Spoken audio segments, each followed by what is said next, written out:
এটা ছিল 1 জুলাই, মানে বুধবার দিনের মিনি ব্লগ। সকালবেলা উঠে জানলাটা খুলে যখন বাইরে তাকালাম, দেখলাম বিভৎস রোদ উঠেছে।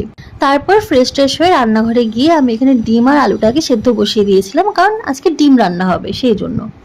আমি না রোজ সকালে ব্রেকফাস্ট নিয়ে খুব কনফিউজ থাকি, তো কী খাবো ভাবতে ভাবতে দেখলাম ফ্রিজে আম আছে। ভাবলাম আজকে আম চিড়ে খাই। রেগুলারলি আমি এসব খাই না কখনো, কিন্তু কেন যেন আজকে ইচ্ছে করলো। এরপর এই পোড়া রোদে আমি বেরিয়েছিলাম একটু বাইরে। আমার দিদি এসেছিল ফালাকাটা থেকে শিলিগুড়িতে ডক্টর দেখাতে, তো বাড়ি থেকে ওর হাতে কিছু জিনিস পাঠিয়েছিল। এবার প্রথমে ও ভেবেছিল এসে বাড়িতেই দিয়ে যাবে, কিন্তু শেষ মুহূর্তে ওর ওখানে অনেকটা লেট হয়ে যাওয়াতে ও বলে একটু এসে নিয়ে যা। ঠিক আছে, ওখানে গিয়ে বেশ কিছুক্ষণ ওর সাথে থেকে 2টো নাগাদ যখন ফিরছি, তখন ঠিক বাড়ির সামনেটা এসে এরকম মুষলধারে বৃষ্টি শুরু হয়ে গেল। দাঁড়িয়ে থাকতে থাকতে বিরক্ত হয়ে আমি বৃষ্টির মধ্যেই রওনা দিয়ে দিচ্ছি।